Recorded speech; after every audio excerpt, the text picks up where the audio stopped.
Puedes poner allí en tus notas, y así se llama la enseñanza de este día: por nada estéis afanoso, por nada estéis afanoso. Quisiera que fuéramos a Filipenses capítulo 4, Filipenses 4, por favor. Y vamos a leer a partir del versículo 6. Filipenses 4, versículo 6. Dice el apóstol Pablo: por nada estéis afanosos. Por nada estéis afanosos. ¿Ok? ¿Ya estás ahí?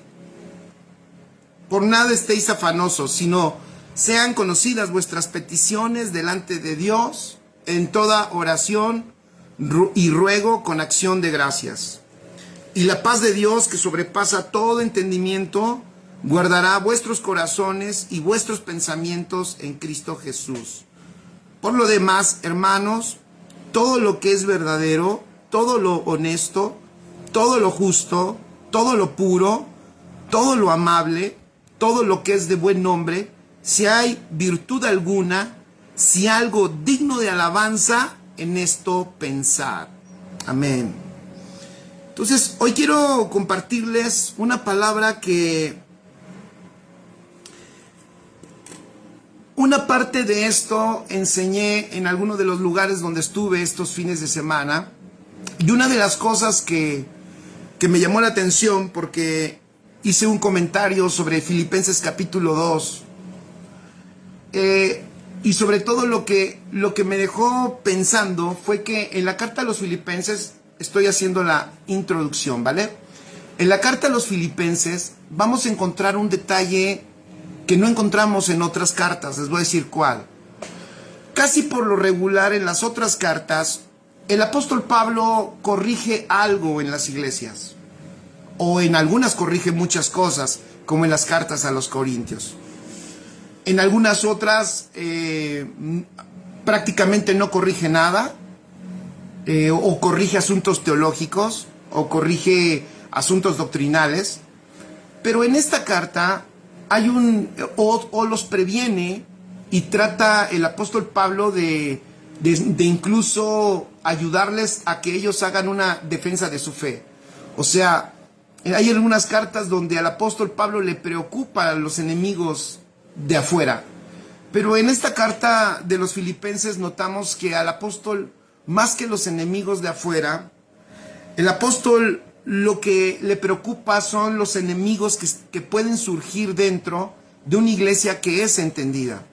De hecho, se nota que en esta carta, y que esta iglesia de los Filipenses realmente es una iglesia sana. Hay solo por ahí un detalle que lo encuentras al final de la carta, donde, vean qué interesante, y de nuevo son asuntos internos, porque llama a dos mujeres que se ve que estaban en un desacuerdo, y el apóstol Pablo les dice que se pongan de acuerdo, que hagan la paz, que se perdonen, porque las dos son mujeres que han servido al Señor con todo su corazón y lo aman. Fíjense qué interesante. Entonces el apóstol Pablo se nota que a esta iglesia lo que más le preocupa no son los gentiles que puedan, o los judíos, o el mundo, o el diablo. Se nota que al apóstol no le preocupa lo que externamente puedan hacerle a esta iglesia, sino él está preocupado básicamente sobre lo que pueda surgir dentro de ella, y que sí la pudiera afectar, la pudiera debilitar, y pudiera hacer que tropiecen. Entonces, uno de los aspectos que el apóstol Pablo quiere ayudar a esta iglesia, y a mí me parece, yo así aquí lo puse así, yo puse, el apóstol Pablo está lanzando una palabra en esta carta para vencer las luchas más encarnizadas que hay dentro de los hijos de Dios. Y este libro, el apóstol enfrenta a esos enemigos que están adentro, y uno de esos enemigos que hoy tocaremos, a mí me parece, escuchen esto, uno de los enemigos más destructivos que tenemos, es uno de los enemigos más peligrosos, es uno de los enemigos hasta silenciosos, es uno de los enemigos que cuando te invaden, entonces te desconfiguran, y puedes empezar a experimentar cosas que totalmente son fuera de la realidad de Cristo. Pueden ocasionar que tu alma quede ajena a la realidad de Cristo. Fíjense, que tu alma no perciba la realidad de Cristo. ¿Y a qué enemigo destructivo me estoy refiriendo? Escribe allí al afán, el afán. Y voy a leer algo que el Señor puso en mi corazón y lo escribí. Y te lo quiero leer tal cual porque me pareció que es interesante. Escucha esto. ¿Qué es el afán? ¿Qué es el afán? El afán es una desconfiguración del alma. Escribe allí. El afán es una desconfiguración del alma. ¿En qué me baso para decir que el afán es una desconfiguración del alma? Al significado de esa palabra. La palabra afán tiene dos raíces y una de esas raíces es mente y la otra raíz es división. Entonces, afán, escucha esto, literalmente habla de una fragmentación de la mente, y como la mente, escucha esto, es el departamento, acuérdense que ya lo estudiamos en algún momento, pero va otra vez. La mente es el departamento gobernante en tu alma. La mente es el departamento gobernante en tu alma. Ya sabemos que nuestra alma tiene muchos aspectos, muchos departamentos y que cada uno tiene una función, ¿vale? Pero la mente en el alma es fundamental. Entonces, el afán es una mente dividida.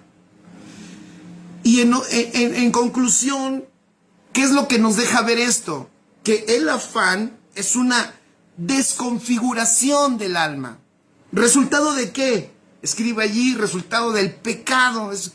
Miren, el afán es natural en un alma desconfigurada por consecuencia del pecado. En otras palabras, escuchen esto, afán es de las primeras cosas que el hombre, después de que pecó y muere espiritualmente y su alma queda sin gobierno, afán es de los enemigos que se empiezan a levantar dentro de este hombre, y el hombre caído empieza a experimentar el desgobierno del alma. Entonces, voy a seguir leyendo esto, si alguien lo quiere apuntar, lo puede hacer, y si voy rápido, pues después puedes regresar la enseñanza y puedes meditarlo de una manera más pausada. Entonces, el afán es una desconfiguración del alma resultado del pecado y de la muerte. Es el desgobierno del alma.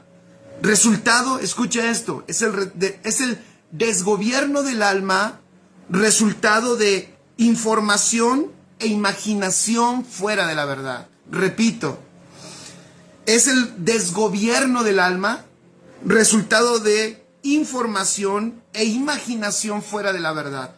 Porque eso fue lo que le pasó al hombre. Cuando el hombre peca y muere su espíritu. En esa condición el hombre se queda sin la información de la realidad eterna.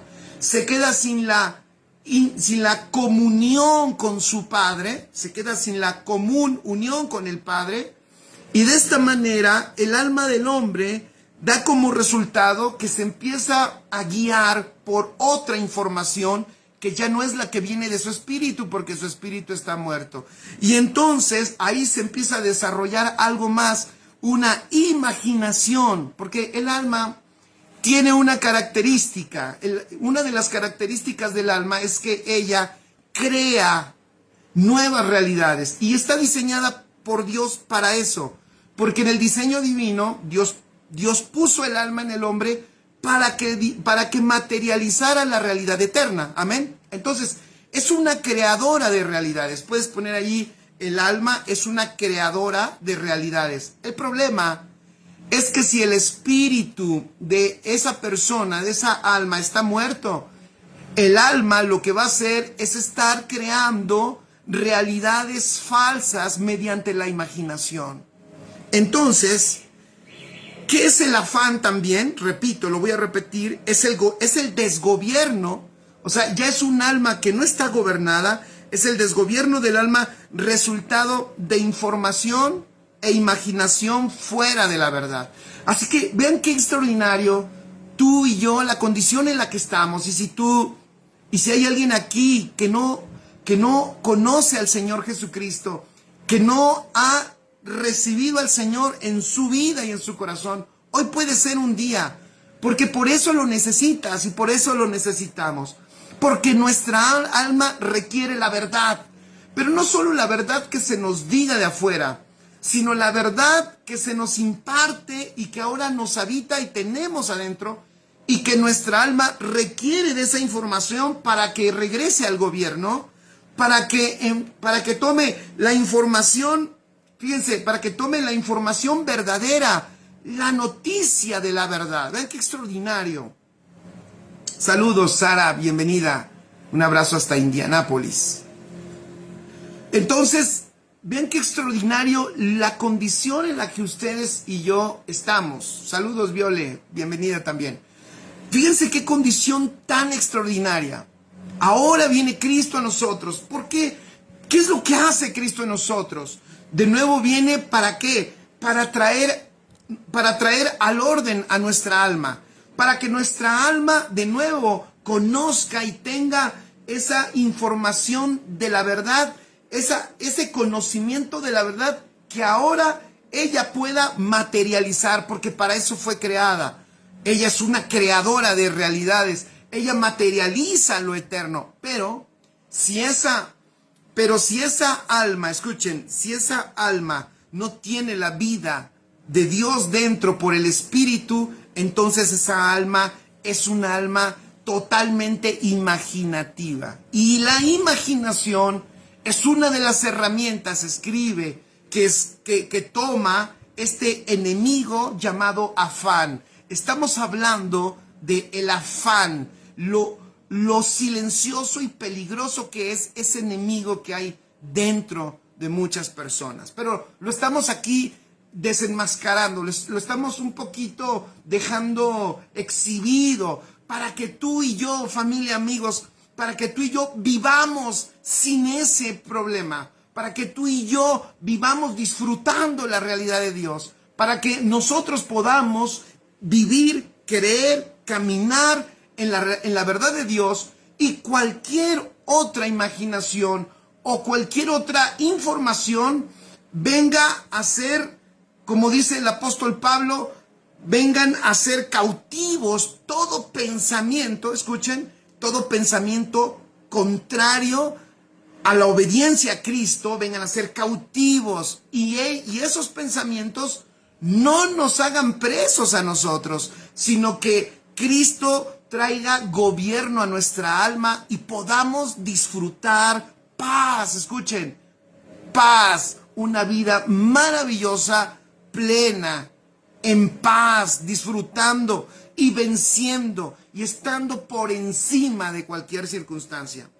Entonces voy a leerlo completo, todo este concepto que tiene que ver con los afanes. El afán, repito, es una desconfiguración del alma, resultado del pecado y de la muerte.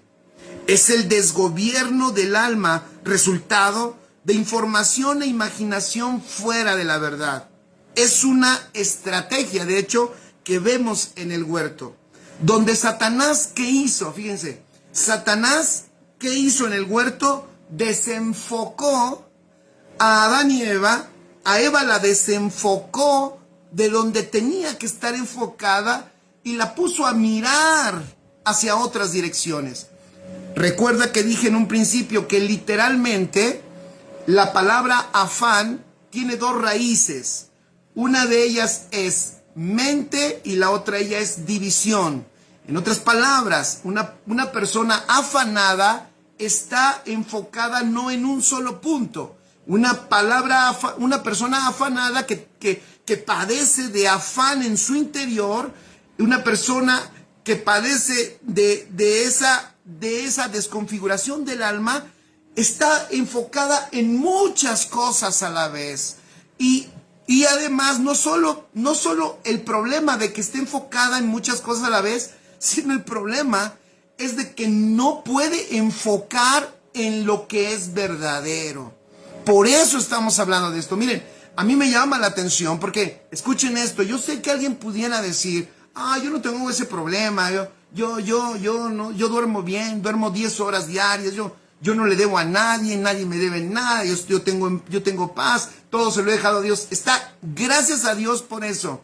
Pero si el apóstol Pablo, escuchen esto, un experto edificador, a una iglesia entendida, que tiene un grado, esta iglesia, de avance, a una iglesia que no le está recriminando prácticamente nada, es una iglesia sana, le da este consejo. Si a una iglesia sana, escuchen, le da este consejo, yo quiero tomarlo.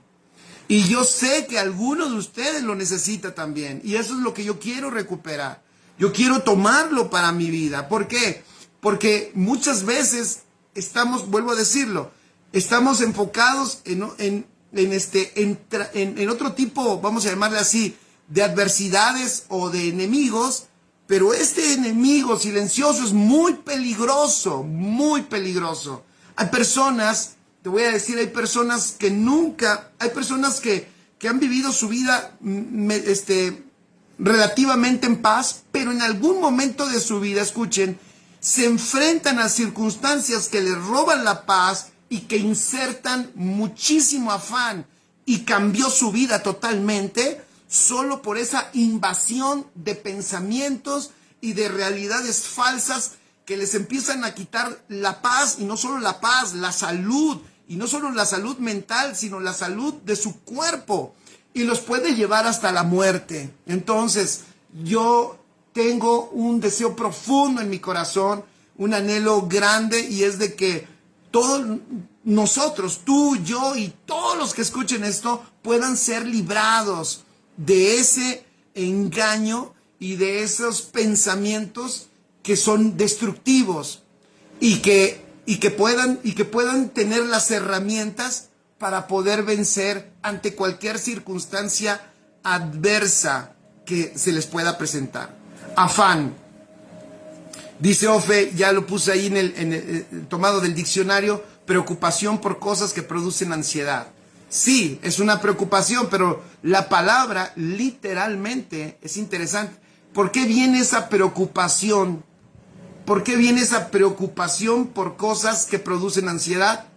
Bueno, yo tomo del significado de la palabra de la que usó el apóstol Pablo. O sea, en otras palabras, el apóstol Pablo está diciendo, por nada, porque lo acabamos de leer, ¿no? ¿Cómo dice el apóstol? Por nada estéis afanosos. Pero si el significado griego es mente dividida, lo que está diciendo es, escuchen, por nada tengas la mente dividida. Y por supuesto, como dice Ofe y como dice Lu, una mente dividida que produce preocupación, ansiedad. ¿Qué más produce una mente dividida? Miedo, temor, angustia. Entonces, todo eso se deriva de una mente, escuchen, que no está enfocada en donde tiene que estar. ¿Alguna vez se acuerdan que he enseñado de la importancia del enfoque? La Biblia está llena de eso. Está llena de eso. La Biblia está llena del poder de estar enfocados. Por eso los apóstoles decían, pon la mira en las cosas de arriba. Gracias, Ofe. Dice, inseguridad, totalmente cierto. Dice Violeta, frustración. Dice Gina, porque nos desenfocamos de nuestra realidad espiritual. Exactamente, afán, mente dividida, enfocada en lo temporal. Gracias, eso dice también Mirna. Provoca depresión. O sea, es increíble lo que sucede. ¿Por qué? Pero estamos viendo la raíz, fíjense. Es un alma. Por eso, gracias a Dios por Cristo, y produce enfermedad, dice Magdalena, sí, las enfermedades psicosomáticas. O sea, esas enfermedades que son producidas por el psique, son producidas por un alma que no está gobernada y que está creando falsas realidades. Está tremendo. Entonces, que el Señor nos ayude para poder aprender esto y tomar esta verdad, esta verdad de vida que hay en la palabra y seamos librados de esto, porque todos podemos, escuchen, todos podemos ser asaltados en algún momento de nuestra vida por circunstancias que nos quieran quitar la paz. Amén. Entonces, tenemos que estar preparados. Ok. Vamos a ver cómo lo hace el apóstol Pablo. El apóstol Pablo, versículo 6. Vamos al versículo 6. Todos allí. Es Filipenses 4, versículo 6. Sí, gloria, hay gente que se suicida. Vero de Pachuca dice incertidumbre. Eduardo, saludos. Entonces, hay tantas cosas y eso es por el alma. Familia, es por el alma. Ven qué útil y qué maravilloso es que tú y yo estemos invirtiendo tiempo. Escuchen, estamos invirtiendo tiempo y eso porque el Señor nos lo ha indicado. Invirtiendo tiempo, invirtiendo nuestra vida para que nuestra alma sea formada en Cristo. Porque si nuestra alma es formada en Cristo, entonces empieza nuestra alma a ser gobernada por la verdad. Gobernada por la verdad, y eso es muy importante. Dice Sara, muy cierto, todos pasamos cosas que nos quieren quitar la paz. Así es. Así es. Bueno, ¿qué es lo primero que hace el apóstol? Escribe allí, la oración y el afán. Hace algo interesante el apóstol Pablo. Fíjense cómo les dice, por nada estéis afanosos. Estoy en el versículo 6. Por nada estéis afanosos, sino sean conocidas vuestras peticiones delante de Dios. Vean qué hermoso.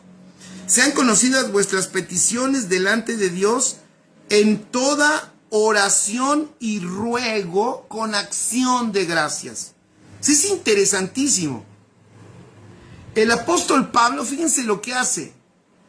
Pone el problema que es el afán y después pone la oración. ¿Qué significa eso? Escribe, la oración y el afán son totalmente opuestos. Esto es algo extraordinario. Por eso la oración es un error muchas veces no entender cómo opera o cuál es la realidad de la oración. Porque la oración se ha tocado de tantas maneras que muchas veces la gente de plano y los que pasaron por la religión dicen, ¿sabes qué? Yo no quiero orar, a mí me enseñaron esto, yo sufrí, me obligaban, X. Pero la oración, fíjense, el apóstol lo primero que hace es decirles, ¿tienes afán? Bueno, aquí viene lo que empieza a desactivar el alma afanada. Escuchen, lo que empieza a desarticular toda esa estructura de afán. ¿Y qué dice el apóstol? La oración. Escribe, la oración y el afán son opuestos, son totalmente opuestos. ¿Por qué? Porque oración, escribe, fíjate, oración en la mente de Cristo. Los que oramos con la mente de Cristo, los que oramos correctamente, no es ni siquiera, escuchen, una oración de angustia. Yo no estoy hablando de esa oración de, ay, Dios mío, ayúdame porque me muero. No, estamos hablando de una oración entendida. Viene una circunstancia difícil a mi vida, pero opero yo en la mente de Cristo. Y la oración en la mente de Cristo, escribe, es un instrumento para yo poder apreciar lo consumado. Cuando yo oro y le digo, Señor, mira, aquí está esta circunstancia, pero Padre, yo sé lo que tú has hecho, yo sé lo que tú eres, yo sé también lo que puedes hacer y yo puedo ver tu poder, puedo ver tu gloria y puedo ser deslumbrado por todo lo que tú eres. Y después dice el apóstol Pablo, fíjense, el apóstol Pablo después dice, da otro detalle, otro ingrediente importante en ese tipo de oración entendida, porque el tipo de oración entendida es una oración de acción de gracias también. Entonces, es maravilloso como el apóstol Pablo, cuando el consejo, escuchen, el consejo para empezar a desarticular ese afán en el alma es una oración que puede ver lo consumado en Cristo Jesús. Y una oración que puede agradecer por eso, porque obviamente es una persona que está entendiendo, fíjate, que está entendiendo lo que el Señor ha hecho, está agradeciendo por lo que Dios ha hecho. Y si tú te das cuenta, cuando tú entras en esta dinámica de oración, ¿sabes qué hiciste ya? Cuando tú estás orando con una mente entendida, cuando no estás pidiendo lo que Dios ya te dio, cuando no le estás diciendo, Señor, bendíceme, o Señor, ayúdame, tú ya sabes que ya te bendijo.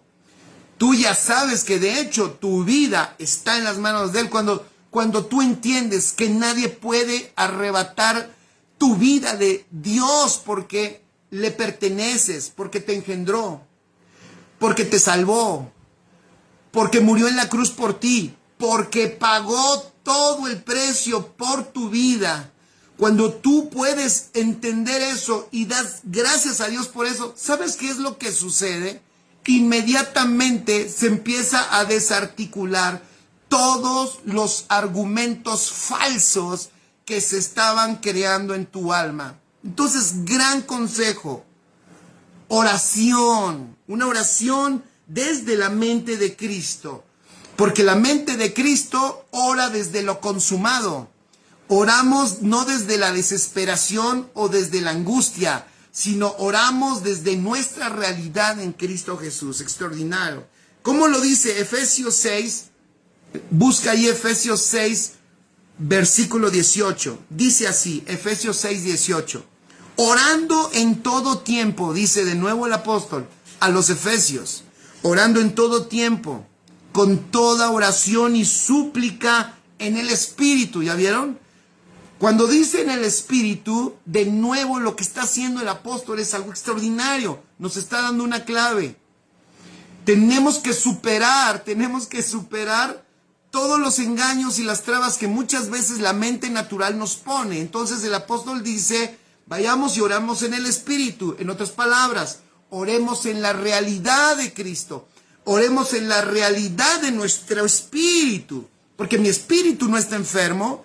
Mi espíritu no está dolido, mi espíritu no está angustiado. Es más, pon ahí en tus notas. Tu espíritu nunca tiene afán. Tu espíritu no está afanado. Lo que es el afán, ese afán que te puede estar abrumando, esa angustia y esa ansiedad, no está en el espíritu. Tu espíritu está libre de ello. Eso lo estás viviendo en tu alma. Eso lo estás padeciendo allí. Por eso es que el apóstol dice, con toda oración y súplica en el Espíritu, y todavía dice, y velando en ello, con toda perseverancia y súplica por todos los santos. Lo que él está diciendo es, velemos en oración, o sea, en otras palabras, fortalezcámonos, escuchen, fortalezcámonos desde nuestro espíritu. Oremos. Si tenemos necesidades, el apóstol dice, ¿tienes peticiones? Entrégaselas a Dios. Pero dice el apóstol, entrégaselas a Dios, o sea, entrégaselas, y no dice necesidades, si se dan cuenta. Dice, sean conocidas, en Filipenses 4:6, dicen, sean conocidas vuestras peticiones. No dice vuestras necesidades, porque el apóstol está operando desde la realidad de Cristo. O sea, todo lo tenemos en Cristo, pero tenemos, por supuesto, peticiones, dice el apóstol, ponlas delante de Él. Sean conocidas vuestras peticiones delante de Dios en toda oración. ¡Wow! Extraordinario. Entonces, lo que está diciendo es, vas a darle una dosis a tu alma, primero, de que empiece a entender que cualquier circunstancia que está enfrentando, escucha, está en las manos de Dios. Y luego dice el apóstol, Y persevera pero orando en el Espíritu, porque en el Espíritu es donde tú puedes tener conciencia de toda la realidad de Cristo en tu vida. ¡Qué maravilloso! Dice Sara, en Cristo se nos ha dado todo. Hemos estado aprendiendo en la congregación todos los recursos que tenemos ya en Cristo. Y es maravilloso ir comprendiéndolos. ¡Claro que sí! Eso es extraordinario. Y por eso, si tú te llenas de todo lo que tenemos ya en Cristo y perseveras en ello, entonces empezamos a desarticular, escuchen, porque ya dijimos de dónde viene el afán. Empezamos a desarticular las imaginaciones de engaño y de falsedad que el alma pueda estar creando por la circunstancia que está enfrentando, ¿ok? Ok, seguimos adelante. Filipenses, entonces, Primera de Tesalonicenses 5:18. Primera de Tesalonicenses 5:18. Dice, dad gracias en todo. ¿Ya vieron? Tienes que poner con letras grandes.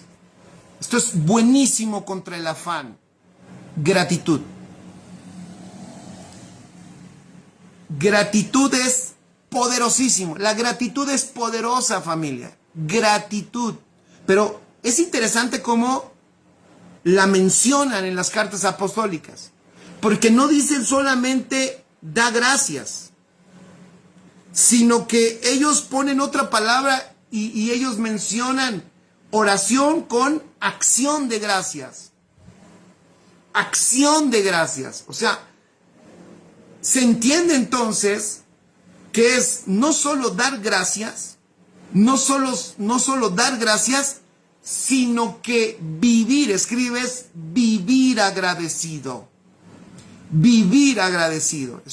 Es una acción de gratitud a Dios permanente. Entonces dice Tesalonicenses, Primera de Tesalonicenses 5:18, dad gracias en todo. Fíjense qué maravilloso. Dad gracias en todo, porque esta es la voluntad de Dios para con vosotros en Cristo Jesús. ¿Ya vieron? Dad gracias en todo, porque esta es la voluntad de Dios para con vosotros en Cristo Jesús. ¡Wow! Te voy a decir, escribe allí, el apóstol Pablo experimentó el poder de dar gracias. Es más, los filipenses, esta iglesia, nació de una manifestación sobrenatural de Dios poderosa cuando dos discípulos, el apóstol Pablo y Silas, estaban en la cárcel y ellos empezaron a cantar y a alabar a Dios, a dar gracias en la cárcel. A dar gracias en la cárcel, no a dar gracias en el buffet de comida china, ni a dar gracias, no estaban dando gracias en el culto, en la alabanza, no estaban dando gracias en su cumpleaños. Pues, en el cumpleaños de uno todos estamos felices, no hay ningún problema de dar gracias. Pero el apóstol Pablo y Silas, cuando llegaron a Filipos y casi los matan y los meten a la cárcel y están heridos, escuchen esto, ellos se levantan en esa cárcel y empiezan a dar gracias y empiezan a cantar y empiezan a cantar y empiezan a adorar. Y entonces algo sucede en esa cárcel, que se revientan las cadenas, se abren las puertas y el Señor les da libertad. Esa iglesia, escuchen, esa iglesia nació sabiendo el poder de la gratitud. Ellos nacieron entendiendo lo maravilloso de dar gracias en todo. En todo. Entonces dice, dad gracias en todo, porque esta es la voluntad de Dios para con vosotros en Cristo Jesús. Entonces el apóstol lo experimentó, y la iglesia de los filipenses allí surge en la prisión con el carcelero de Filipos y su familia. Y allí inicia la iglesia de los filipenses, y eso lo encontramos en Hechos capítulo 16. El versículo 25 dice, Hechos 16, 25. Pero a medianoche, ¿ya vieron? A medianoche, no era domingo a las 10 de la mañana, No era el domingo a las 11 y luego toda la gente dice, pastor, ¿y por qué no pasa la reunión a mediodía para que nos dé tiempo de dormir mejor y dormir más y venimos con más ganas? No, es que aquí ellos estaban a medianoche orando. Pablo y Silas cantaban himnos y los presos los oían. ¡Wow! Escribe allí, esto es otra gran verdad. La acción de gracias rompe con el fatalismo. Porque uno de los enemigos que trae el afán es que todo va a terminar mal. Repito, uno de los enemigos que trae el afán es que todo va a terminar mal. Pero ¿saben cómo se acaba con esos enemigos? Con el enemigo llamado fatalismo, o sea que todo va a terminar mal y que todo va a salir mal. ¿Cómo? Con acción de gracias. Cuando le dices al Señor, gracias Dios porque estoy aquí. Gracias Dios por tu vida. Gracias Dios por lo que has hecho. Y gracias por esta situación. Aunque se vea todo oscuro. Gracias Señor porque todo está en tus manos. Mi vida está en tu propósito. Y yo sé, Señor, y te agradezco por todo, como dice 1 Tesalonicenses 5, te doy gracias no solo en lo bueno y no solo en cuando estamos en el mejor momento, sino te doy gracias en todo tiempo, porque esta es tu voluntad. Así que te agradezco por todo lo que has hecho y por todo lo que estás haciendo hoy en este día. Cuando nosotros agradecemos, se quiebra la estructura del fatalismo, porque ya tú sabes que cuando al Señor le estás dando gracias, eso va creando en ti, obviamente, una mayor claridad de que el Señor es tu Señor, tu papá, te compró y no te va a dejar nunca, porque te habita. La acción de gracias, escribe, te afirma en la voluntad del Padre. Te afirma en la voluntad del Padre. Te enfoca en la realidad de Cristo. La acción de gracias nos libra de la preocupación y nos introduce a la alabanza. Repito, la acción de gracias nos libra de la preocupación y nos introduce a la alabanza, como sucedió con Pablo y con Silas, ¿verdad? Es extraordinario.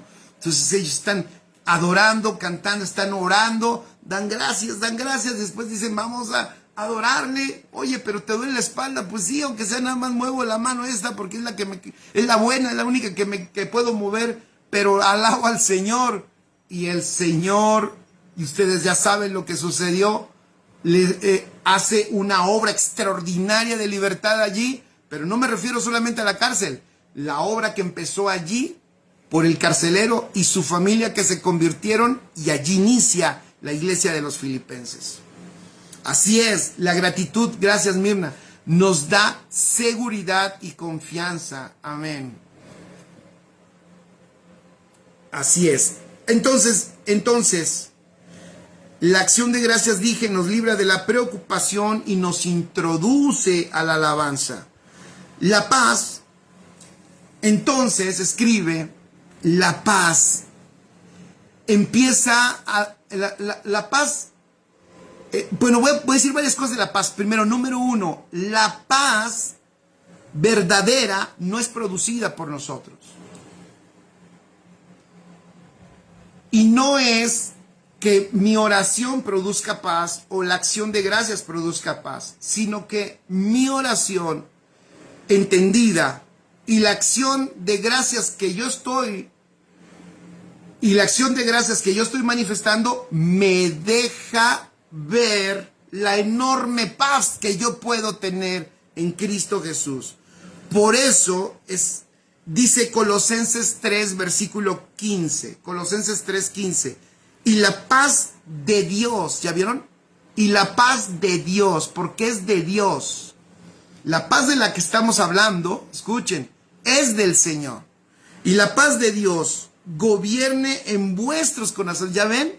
regresa el gobierno. Cuando la oración, la acción de gracias empieza a desarticular la falsedad y el engaño, entonces podemos disfrutar la paz de Dios porque podemos ver todo lo que tenemos en Cristo Jesús. ¡Qué maravilloso! Y a la vez, escucha esto, esa paz trae el orden a nuestra alma. ¿Ya escucharon? Trae orden, trae gobierno a nuestra alma, empieza a ordenar pensamientos, empieza a calmar las aguas, la paz de Dios, porque tiene otra característica. La paz de Dios está por encima de nuestros pensamientos. Es gobernante, eso está bueno. La paz de Dios es gobernante, maravilloso. La paz, entonces dice Colosenses 3:15, y la paz de Dios gobierne en vuestros corazones, a la que asimismo, fíjense, a la que asimismo fuisteis llamados, ¿ya vieron? Escribe, fuimos llamados a la paz. Fuimos llamados a la paz, a la cual, dice, a la que asimismo fuisteis llamados en un solo cuerpo, y de nuevo dicen, y sed agradecidos, y sed agradecidos. Entonces, la paz nosotros la podemos empezar a vislumbrar y a ver y a disfrutar cuando hemos puesto nuestras peticiones delante de Dios, cuando empezamos a ser agradecidos por su realidad en nosotros. Entonces la paz es una consecuencia inseparable de presentar todas las cosas al Señor y agradecer porque está hecho. La paz, escribe allí, la paz es una disipadora de la angustia. La paz es una disipadora del miedo.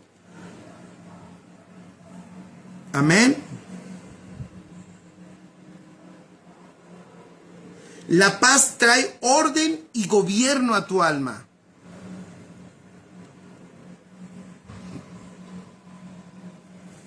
Maravilloso. Es que estoy leyendo porque puse esto.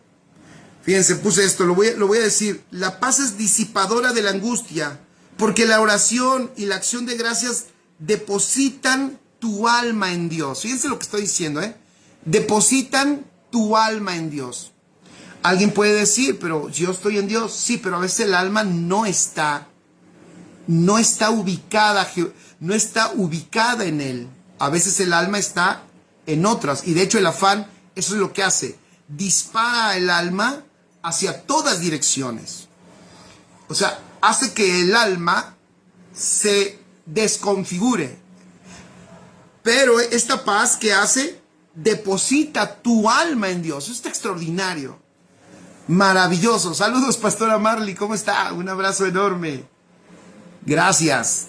¿Cómo se llama? ¿Fue su cumpleaños? Ahí me saluda a todos por allá. Se les ama a toda la familia. Al pastor Efren también salúdemelo. Dele un abrazote de oso azul. Entonces, fíjense qué extraordinario. Entonces, esto deposita tu alma en Dios. Trae orden y gobierno. ¿Por qué? Escuche esto. ¿Por qué? Porque tu alma está recibiendo la información divina que necesita. Necesitamos ser llenos, saturados de la verdad de Dios. Ponlo allí. Requiero ser saturado de la verdad de Dios. Requiero ser saturado, lleno. Orar la verdad de Dios. Requiero orar, conocerla, para orar correctamente, para pararme en lo consumado cuando estoy orando. Y para darle gracias, tengo muchos motivos por lo cual darle gracias a papá. Amén. Esta paz entonces, escribe, de la que estamos hablando, esta paz viene de Dios. No es generada por nosotros. Sí, dice Sara, a veces el alma anda ya en Chinconcuac, como usted dice, pastor. Sí, allá anda. Entonces, vean qué extraordinario.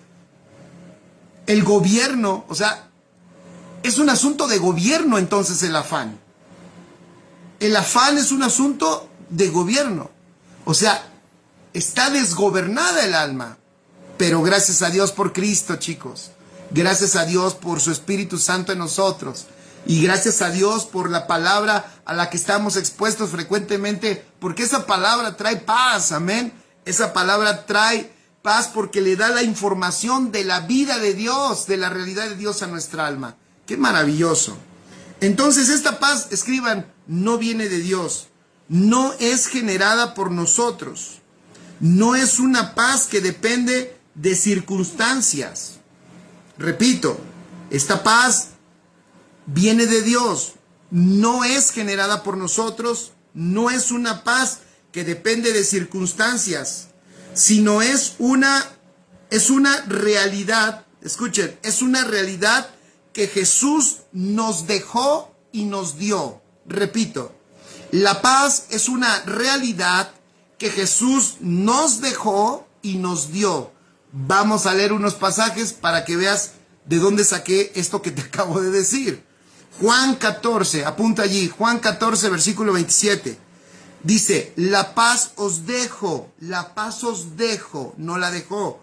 Mi paz os doy, no la dio. Yo no os la doy como el mundo la da. ¿Cómo la da el mundo? El mundo solo tiene un momento de tranquilidad cuando todas las circunstancias están bien. Esta paz no tiene que ver con circunstancias. Esta paz viene del cielo, nos la ha dejado el Señor y está con nosotros. Porque, ¿qué crees? Esta paz es Cristo. Nosotros tenemos paz no porque no tengamos problemas. Tenemos paz porque tenemos a Cristo. Él es nuestra paz. Entonces, dijo el Señor, la paz os dejo, mi paz os doy. Yo no os la doy como el mundo la da. No se turbe vuestro corazón. Me encanta eso. No se turbe vuestro corazón. No tengas miedo. Amén. Si tienes a alguien cerca, dile, no tengamos miedo. No se turbe tu corazón, ni tengas miedo. Juan 16, versículo 33 dice, estas cosas os he hablado para que en mí tengáis paz. En el mundo tendréis aflicción, pero confiad, yo he vencido al mundo. ¡Wow! Repito, fíjense qué hermoso pasaje. Juan 16, 33. Estas cosas os he hablado para que en mí tengáis paz. En el mundo tendréis aflicción, pero confiad, yo he vencido al mundo. Extraordinario. Colosenses 3, versículo 15. La paz de Dios, ya lo habíamos leído, gobierne en vuestros corazones, a la que asimismo fuisteis llamados en un solo cuerpo, y sed agradecidos. Entonces, esta paz viene de Él. Amén. Esta paz esta paz excede y sobresale a todas las ideas humanas. Esta paz excede todas las ideas humanas. Es mayor que todas las ideas que tu mente y la mía pueda crear. Esta paz va por encima de cualquier cosa que yo me haya imaginado o que tú te estés imaginando.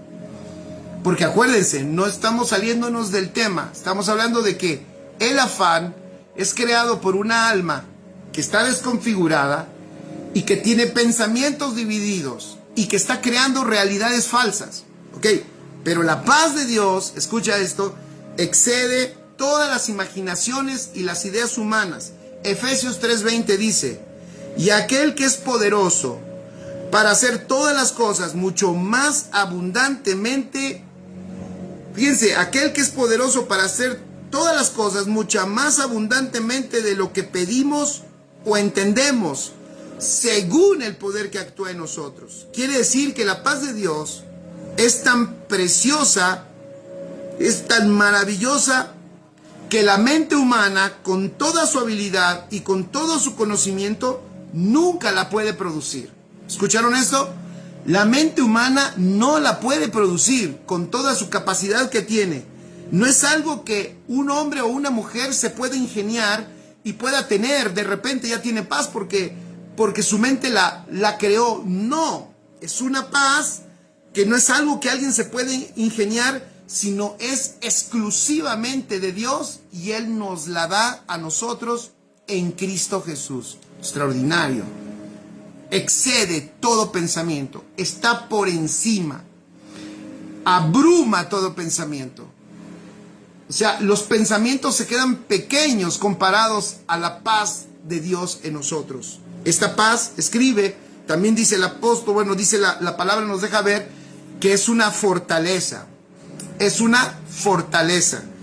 Isaías 26:3 dice: tú guardarás en completa paz, fíjense qué maravilloso, tú guardarás en completa paz a aquel cuyo pensamiento en ti persevera, porque en ti ha confiado. ¿Ya vieron? Repito, Isaías 26:3, está hermoso ese pasaje. Tú guardarás en completa paz a aquel cuyo pensamiento en ti persevera, porque en ti ha confiado. Wow. ¿Por qué digo que la paz de Dios nos guarda y es como una fortaleza? Porque el apóstol Pablo dice aquí en Filipenses, y la paz de Dios, cuando dice, y la paz de Dios, versículo 7, ven el versículo 7, y la paz de Dios que sobrepasa todo entendimiento, la palabra entendimiento ahí es mente. Lo que está diciendo es que la paz de Dios, ¡pum!, es más alta que la mente. Es mayor que la mente. Entonces la paz de Dios que sobrepasa todo entendimiento, que está por encima de la mente, guardará. Esa palabra guardará es una palabra militar. Significa que es que como que pone a un guardián, como a un soldado, que no permite que nada ni nadie perturbe. Eso es, fíjense qué extraordinario. Es una palabra usada en la milicia. Entonces lo que está diciendo es que la paz de Dios se pone como tu guardián. Se pone delante de ti y guarda y que protege vuestros corazones y vuestros pensamientos. ¿Dónde? En Cristo Jesús. Maravilloso. ¿Para qué? Para que puedas ver Cristo, para que puedas entender Cristo, para que puedas pensar Cristo, y para que entonces el afán no tenga ninguna oportunidad de perturbar tu vida. Extraordinario.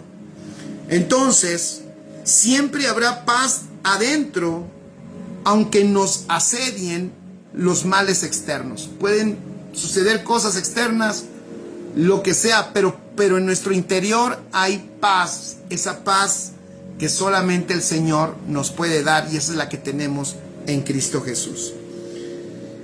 Y vemos cómo el apóstol termina, y con esto ya termino yo también, dando un ejemplo práctico.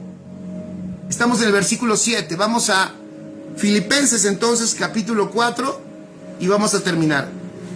Es Isaías 26:3 el anterior, Isaías 26:3, y ahorita vamos a Filipenses 4 y vamos al versículo 8. Filipenses 4:8 dice: por lo demás, hermanos, todo lo que es verdadero, todo lo honesto, todo lo justo, todo lo puro, todo lo amable, todo lo que es de buen nombre, si hay virtud alguna, si algo digno de alabanza, en esto pensad. Amén. Lo que aprendisteis y recibisteis y oísteis y visteis de mí, en mí, esto haced, y el Dios de paz estará con vosotros. ¡Wow! Entonces, al final el apóstol Pablo da un ejercicio. Piensa en qué. Fíjense lo que dice: en esto pensad. Significa que para el apóstol es importante el enfoque correcto. Porque un enfoque correcto, como dijimos desde un principio, va a traer gobierno a nuestra alma. Por eso los apóstoles decían: poned la mira en las cosas de arriba. O sea, en otras palabras, no te distraigas. Enfócate en lo consumado y en la realidad que te habita en Cristo Jesús. Acuérdense que poner la mira en las cosas de arriba no es alzar los ojos al cielo y ver las nubes, sino poner la mira en las cosas de arriba es ver todo lo que hay dentro de nosotros por Cristo Jesús y en esa realidad, y no quitar nuestros ojos de allí. Eso va a traer orden a nuestra alma. Y dice el apóstol: en eso piensa. ¿En qué cosas? Dice: enfócate en lo verdadero. Jesús dijo: yo soy la verdad. Y también significa que por el Espíritu podamos ver lo falso y distinguirlo, y que la verdad de Cristo nos alumbre.